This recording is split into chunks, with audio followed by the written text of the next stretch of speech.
ৰাতিপুৱা ইয়াৰ যিটো দেউৰীজন আহি পেলাই আমাৰ যিটো নামঘৰীয়া ভদ্ৰ কলিতাদেৱ অহাৰ পিছত ইয়াত দেখিবলৈ পালে যে মূল যিখন দুৱাৰখন আমাৰ খোলাই আছে আৰু ভিতৰত তেওঁ প্ৰৱেশ কৰাত অলপ ভয় পেলায় কি বা হৈ আছে। গতিকে ভিতৰত লক্ষ্য কৰিলে যে আমাৰ মূল থাপনা যিখন ঈশ্বৰৰ ওচৰত সঁপি দিয়া থাপনা, এই থাপনাখন লণ্ড ভণ্ড হৈ থাকে। যি থাপনাখন লণ্ড ভণ্ড তেওঁ চক খালে, খাই পেলাই আমাৰ বাহিৰতে আমাৰ প্ৰমোদ বড়োদেৱে আমাক এটা দান কৰিছিল, মানে গডৰেজ এটা, সেই গডৰেজটো খোলাই আছে, হেণ্ডেল পাতি নাই, গডৰেজটো খোলাই আছে। তাৰোপৰি ভিতৰত বস্তুখিনি তাতো যি আছে লণ্ড ভণ্ড আমি চাই গম পালোঁ। আমাৰ ধাৰণা কৰা মতে এতিয়ালৈকে গম পোৱা মতে আমাৰ ডকুমেণ্টখিনি যিখিনি ডকুমেণ্ট আছিল, ডকুমেণ্টখিনি যেন আমাৰ খেলি মেলি হয়তো নহ'ব লাগে, যিখিনি পাইছোঁ সেইখিনিত।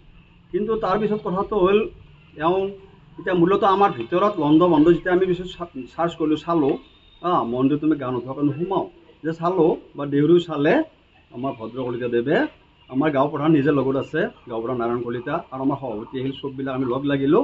তেতিয়া দেখা পেলাই তাত যেতিয়া ফুলৰ অলংকাৰ আছিলে, ফুল দিয়া দান সূত্ৰে দিয়া এই ফুলৰ অলংকাৰখিনি তাত নাই। কিন্তু ফুলৰ অলংকাৰ কিছু থাকি গ'ল।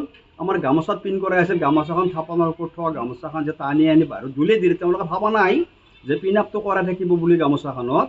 এই গামোচাখনেই হ'ল আমাৰ থাপনাৰ মূল গামোচা, সেইখনত লাগি থাকি গ'ল। বাকীখিনি কিন্তু ফুলৰ অলংকাৰখিনি মানে মূলত ৰূপৰ আছিলে, অলংকাৰখিনি তাৰ পৰাই নাই। এই কথাটো যোৱা ৰাতিয়ে নিয়া বুলি আমি সন্দেহ কৰোঁ। গতিকে কথাটো হ'ল, ঘটনাটো এইখিনিয়ে, আমাৰ গোটেই গাঁৱৰ নহয়, গোটেই হিন্দু ধৰ্মৰ এটা সম্পত্তি, ইয়াত হাত দিয়াটো অতি দুখজনক। আমাৰ গাঁও প্ৰধানে আমাৰ ইনফৰমেশ্যন দিয়াত কামৰূপ আৰক্ষী থানাৰ পৰাই ইতিমধ্যে আমাৰ ছাৰ্ভে এটা হৈ গ'ল, তেখেতসকল আহিল।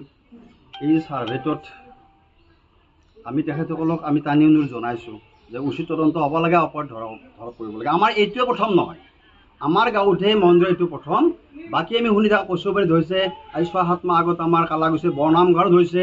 এনেকুৱা ঘটনাক যদি আমি উচিত মানে অপৰাধীক চিনাক্ত কৰিব পৰা নাযায়, এনেকুৱা ক্ৰাইম আৰু হৈ থাকিব। আমি এইটো বিচৰা নাই। অপৰাধী ধৰাত পৰিব লাগে আৰু উচিত বিচাৰ হ'ব লাগে।